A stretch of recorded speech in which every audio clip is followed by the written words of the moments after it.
sindhusfoodandspices സ്വാഗതം. ഇന്ന് നമ്മൾ ഉണ്ടാക്കിയിരിക്കുന്നത് ഒരു banana pudding ആണ്. വളരെ ടേസ്റ്റി ആയിട്ടും ഹെൽത്തി ആയിട്ടും ഉണ്ടാക്കാൻ പറ്റുന്ന നല്ലൊരു ഡെസേർട്ട് ആണിത്. ഇത് തണുപ്പിച്ച് കഴിക്കുമ്പോഴാണ് ഒരു പ്രത്യേക ഒരു ടേസ്റ്റ് ഒക്കെ കിട്ടുന്നത്. അപ്പോൾ എല്ലാവരും ഈ ഒരു രീതിയിൽ തയ്യാറാക്കിയ ശേഷം ഫീഡ്ബാക്ക് തരാൻ മറക്കരുത്. Thank you. ഇന്ന് നമുക്ക് വളരെ ഹെൽത്തി ആയിട്ടുള്ളതും ടേസ്റ്റി ആയിട്ടുള്ള ഒരു സ്നാക്കാണ് തയ്യാറാക്കുന്നത്. അപ്പോൾ അതിനുവേണ്ടി ഞാൻ എടുത്തിരിക്കുന്നത് 2 നേന്ത്രപ്പഴമാണ്. അപ്പോൾ ഇതുപോലെ കറുത്തിട്ടുള്ള നേന്ത്രപ്പഴമൊക്കെ ആണെങ്കിൽ ആരും കഴിക്കാൻ ഇഷ്ടപ്പെടില്ല. ഇതുപോലെ നന്നായി കറുത്തിട്ടുള്ള പഴത്തിനാണ് സാധാരണ പൊട്ടാസ്യമൊക്കെ കൂടുതലായിട്ട് അടങ്ങിയിട്ടുണ്ടാവുക. അപ്പോൾ ഈ സ്നാക്ക് നമുക്ക് എങ്ങനെയാണ് തയ്യാറാക്കുന്നതെന്ന് നോക്കാം. വളരെ കുറച്ച് ഇൻഗ്രീഡിയൻസ് വെച്ച് ഉണ്ടാക്കാൻ പറ്റുന്ന നല്ലൊരു സ്നാക്കാണ്. ഞാനത് 2 ഏത്തപ്പഴം ഞാൻ കട്ട് ചെയ്തെടുത്തിട്ടുണ്ട്. ഞാൻ കുറച്ച് വലുതായിട്ടാണ് കട്ട് ചെയ്തെടുത്തിരിക്കുന്നത്. ഇനി നമുക്കത് മിക്സിയുടെ ജാറിലേക്ക് ചേർക്കാം. ഞാനത് ഏത്തപ്പഴം നമുക്ക് മിക്സിയുടെ ജാറിലേക്ക് ചേർക്കുകയാണ്.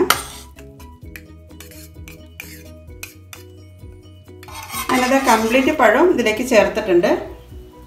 ഇനി വേണ്ടത് 3 മുട്ടയാണ്. അപ്പോൾ നമുക്ക് ഈ 3 മുട്ടയൊന്ന് മിക്സിയുടെ ജാറിലേക്ക് പൊട്ടിച്ചൊഴിക്കാം. രണ്ടാമത്തെ മുട്ടയും പൊട്ടിച്ചേർത്തിട്ടുണ്ട്. അങ്ങനെ നമ്മൾ 3 മുട്ടയാണ് ഇതിലേക്ക് ചേർത്തിരിക്കുന്നത്. ഇനി നമുക്ക് ഇതിലേക്ക് ചേർക്കേണ്ടത് പഞ്ചസാരയാണ്. 1/2 മുതൽ 3/4 ഗ്ലാസ് വരെ പഞ്ചസാരയിലേക്ക് ചേർക്കാം. ഓരോരുത്തരും അവരുടെ മധുരത്തിനനുസരിച്ച് പഞ്ചസാര ചേർത്താൽ മതി. ഇനി നമുക്കിത് നന്നായി അടിച്ചെടുക്കാം. അങ്ങനെ പഴവും മുട്ടയൊക്കെ നന്നായി അടിച്ചിട്ടുണ്ട്. നമുക്കത് അടിഞ്ഞോ എന്നുള്ളത് നോക്കാം. നന്നായി അടിച്ചു കിട്ടിയിട്ടുണ്ട്. ഇനി നമുക്ക് ഇതിലേക്ക് ചേർക്കേണ്ടത് പാലാണ്.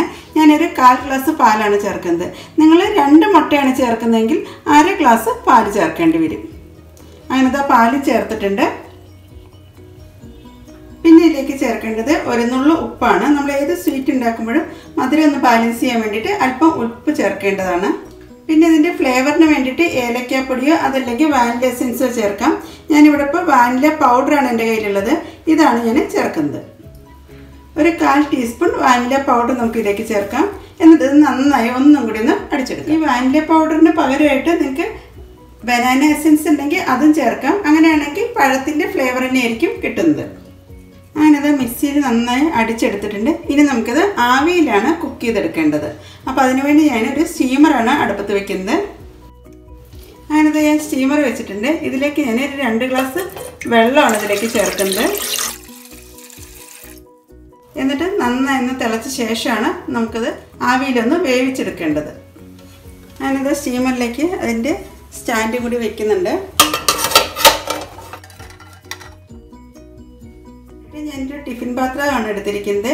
അതുപോലെ ഏത് പാത്രത്തിൽ വെച്ചിട്ട് നമുക്ക് ഈ ബനാന പുഡിംഗ് തയ്യാറാക്കാവുന്നതാണ്. അതുപോലെ തന്നെ അല്പം നെയ്യ് തടവുകയാണെങ്കിൽ നമുക്ക് പെട്ടെന്ന് തന്നെ ഡീമോൾഡ് ചെയ്യാനും പറ്റുന്നതാണ്. ജസ്റ്റ് ഒന്ന് ഒട്ടിപ്പിടിക്കാതിരിക്കാൻ വേണ്ടിയിട്ടും പെട്ടെന്ന് തന്നെ ഇളകി കിട്ടാൻ വേണ്ടിയിട്ടുമാണ് ഇങ്ങനെ ചേർക്കുന്നത്.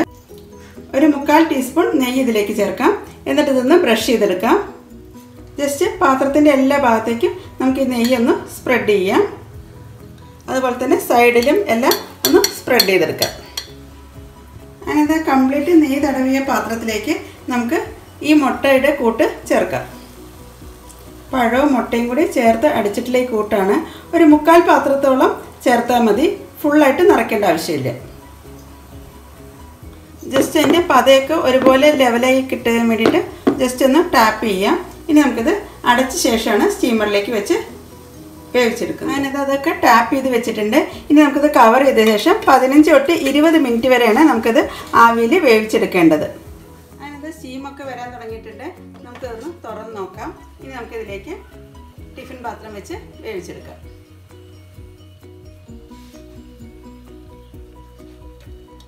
ഞാനത് വേവിക്കുന്നതിന് വേണ്ടിയിട്ട് ഞാൻ ടിഫിൻ പാത്രം വെച്ചിട്ടുണ്ട്.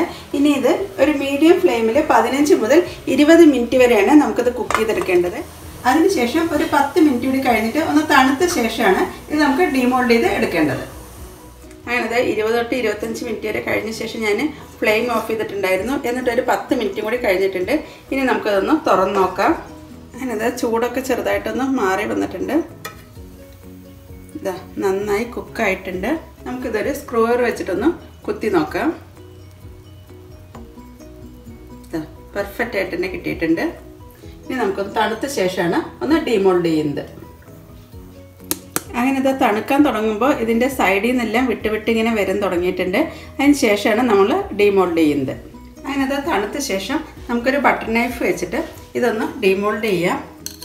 ആദ്യം സൈഡിലൂടെ ഒന്ന് വിടിയിച്ചെടുക്കും. വളരെ സോഫ്റ്റ് ആയിട്ടുള്ള ഒരു സ്നാക്കാണിത്. ഇനി നമുക്കത് ഡിമോൾഡ് ചെയ്യാം. അങ്ങനെ നമ്മുടെ ബനാന പുഡിംഗ് ഒക്കെ റെഡി ആയിട്ടുണ്ട്. അപ്പോൾ ഇതുപോലെ പഴം നന്നായി പഴുത്ത് കഴിഞ്ഞിട്ടുണ്ടെങ്കിൽ കളയേണ്ട ആവശ്യമൊന്നുമില്ല. വളരെ സോഫ്റ്റ് ആയിട്ടുള്ളതും വായിലിട്ട് അലിഞ്ഞു പോകുന്ന രീതിയിലുള്ള ഒരു സ്നാക്കാണിത്. ഞാനിതിൻ്റെ മുകളിൽ ഒന്ന് ഡെക്കറേറ്റ് ചെയ്യാൻ വേണ്ടിയിട്ട് അല്പം പംകിൻ സീഡ് ഒന്ന് വയ്ക്കുന്നുണ്ട്. അതിനെന്താ പംകിൻ സീഡൊക്കെ വെച്ചിട്ട് ഞാൻ ഡെക്കറേറ്റ് ചെയ്തിട്ടുണ്ട്. ഇതൊരു പുഡിങ് പോലെ കഴിക്കാൻ പറ്റുന്ന നല്ലൊരു സ്നാക്കാണിത്. ഇത് തണുപ്പിച്ചിട്ട് കഴിക്കുകയാണെങ്കിൽ കുറച്ചും കൂടി ടേസ്റ്റ് കൂടുതലായിരിക്കും. ഞാനിപ്പോൾ ഇവിടെ ഫ്ലേവറിന് വേണ്ടി വാനില പൗഡറാണ് ചേർത്തിരിക്കുന്നത്. ഇതിന് പകരമായിട്ട് ഏലക്കപ്പൊടി ചേർത്തും തയ്യാറാക്കാവുന്നതാണ്. അപ്പോൾ വളരെ ടേസ്റ്റി ആയിട്ടുള്ള ഈ ഡെസേർട്ട് എല്ലാവരും ട്രൈ ചെയ്ത ശേഷം ഫീഡ്ബാക്ക് തരാൻ മറക്കരുത്. കൂടാതെ നിങ്ങൾ എൻ്റെ ചാനൽ ഇതുവരെ സബ്സ്ക്രൈബ് ചെയ്യാതെയാണ് കാണുന്നതെങ്കിൽ സബ്സ്ക്രൈബ് ചെയ്യാനും ഈ വീഡിയോ ഇഷ്ടപ്പെടുകയാണെങ്കിൽ ലൈക്ക് ചെയ്യാനും കമൻറ്റ് ചെയ്യാനും അതുപോലെ ഫാമിലിക്കും ഫ്രണ്ട്സിനും ഒന്ന് ഷെയർ ചെയ്യാനും മറക്കരുത്. അപ്പോൾ നമുക്കൊരു ബട്ടർ നൈഫ് വെച്ചിട്ട് ഇതൊന്ന് കട്ട് ചെയ്ത് നോക്കാം.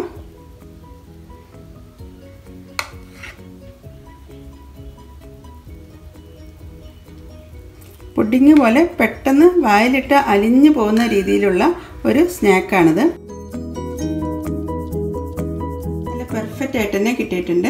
അപ്പോൾ വളരെ സോഫ്റ്റാണിത്. വായിലിട്ട് അലിഞ്ഞു പോകുന്ന ആ ഒരു രീതിയിലുള്ളൊരു ഡെസേർട്ടാണിത്. അപ്പോൾ വളരെ ഹെൽത്തി ആയിട്ടുള്ളതും എളുപ്പത്തിൽ ഉണ്ടാക്കാൻ പറ്റുന്ന നല്ലൊരു സ്നാക്കാണിത്. അപ്പോൾ നമ്മുടെ വീട്ടിലുള്ള ഇൻഗ്രീഡിയൻസ് വെച്ച് തന്നെ തയ്യാറാക്കാൻ പറ്റുന്നതാണ്. അപ്പോൾ എല്ലാവരും ഈ ഒരു രീതിയിൽ തയ്യാറാക്കിയ ശേഷം ഫീഡ്ബാക്ക് തരാൻ മറക്കരുത്. Thank you.